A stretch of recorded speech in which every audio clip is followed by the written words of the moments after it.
महज 6 महीने पहले जिस बहन को दुल्हन के जोड़े में विदा किया था, उसी बहन को मुखाग्नि देने वाले भाई पर क्या गुजर रही होगी। वो बस दूर से जलती हुई चिता को देखता रहा। जिस माँ ने बेटी को नए घर को अपनाने की सीख देकर भेजा होगा, उसे क्या पता था कि वही घर उसे कभी नहीं अपना पाएगा। बेटी की संदिग्ध मौत, उसके बाद दो पोस्टमार्टम और मौत के 13 दिनों बाद अंतिम संस्कार। कितना टूट चुकी होगी वो माँ, जिसे अभी अपने आंसू भी रोकने हैं ताकि बेटी के लिए इंसाफ की लड़ाई लड़ सके। भोपाल में रिटायर्ड जज की बहू और मॉडल अभिनेत्री ट्विशा शर्मा का आखिरकार अंतिम संस्कार कर दिया गया। लेकिन ट्विशा की मौत ने पिछले कई दिनों में न सिर्फ भोपाल बल्कि पूरे देश को झकझोर कर रख दिया है। एक होनहार, आत्मनिर्भर और सपनों से भरी लड़की की जिंदगी अचानक खत्म हो गई और उसके बाद सामने आए सवालों ने इस पूरे मामले को राष्ट्रीय बहस का विषय बना दिया। रविवार को भोपाल के भदभदा मुक्तिधाम में भारी गमगीन माहौल के बीच ट्विशा को अंतिम विदाई दी गई। अंतिम संस्कार से पहले परिवार ने हिंदू परंपराओं के अनुसार उन्हें अंतिम बार सजाया।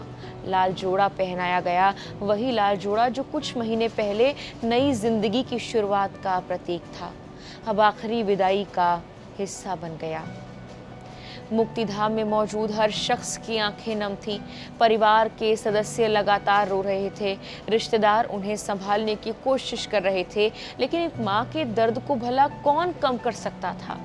बताया जाता है कि ट्विशा की मां बार बार बेसुध हो रही थी। परिवार की महिलाएं उन्हें संभाल रही थी। जब बेटी की अंतिम विदाई का वक्त आया तो उन्होंने हाथ जोड़कर अपनी लाडली को आखिरी प्रणाम किया। ट्विशा के भाइयों ने अंतिम संस्कार की रस्में निभाई।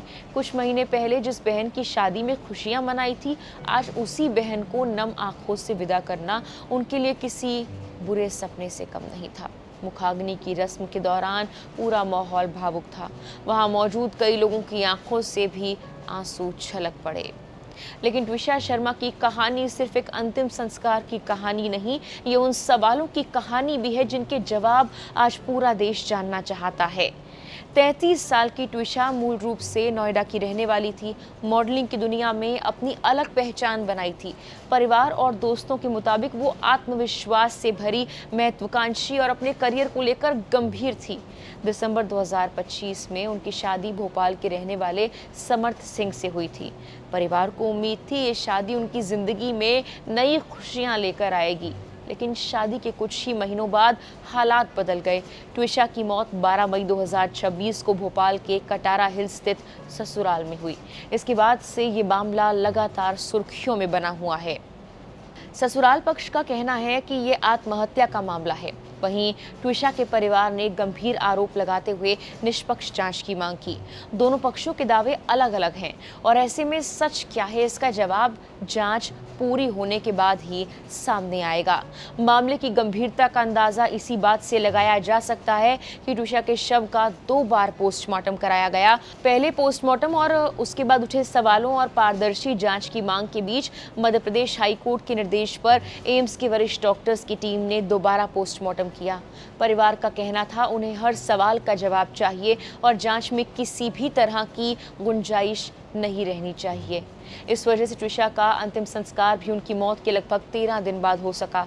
परिवार के लिए यह इंतजार बेहद पीड़ादायक था। एक तरफ बेटी को खोने का दुख और दूसरी ओर न्याय की उम्मीद में लंबा इंतजार। इधर मामले में कानूनी कार्रवाई भी तेज हुई। ट्विशा के पति समर्थ सिंह ने अदालत में सरेंडर किया, जिसके बाद उन्हें पुलिस हिरासत में लिया गया। अदालत ने पूछताछ के लिए 7 दिन की पुलिस रिमांड मंजूर की, साथ ही पासपोर्ट जब्त करने के निर्देश दिए गए।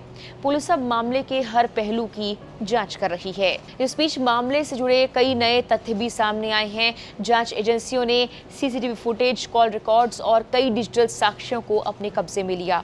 रिपोर्ट्स के अनुसार मौत से पहले ट्विशा ने यात्रा के लिए ट्रेन टिकट बुक कराया था। इन तथ्यों की भी जांच की जा रही है ताकि घटनाक्रम को बेहतर तरीके से समझा जाए। मामले में एक और बड़ा घटनाक्रम तब सामने आया जब बार काउंसिल ऑफ इंडिया ने समर्थ सिंह का वकालत लाइसेंस तत्काल प्रभाव से निलंबित कर दिया। वहीं परिवार लगातार ये मांग कर रहा है कि पूरे मामले की निष्पक्ष और स्वतंत्र जांच हो।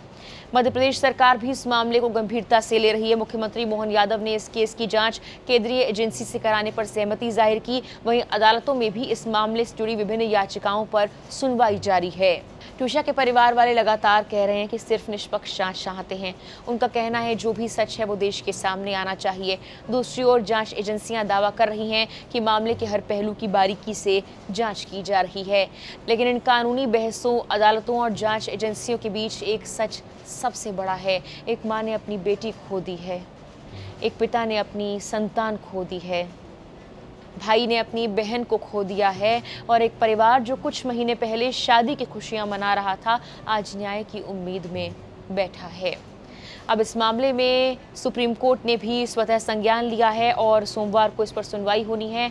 अब आगे क्या होगा इसका फैसला जांच और अदालत की प्रक्रिया करेगी, लेकिन फिलहाल ट्यूशा शर्मा की आखिरी विदाई ने पूरे देश को भावुक कर दिया है और हर किसी के मन में एक ही सवाल छोड़ दिया है।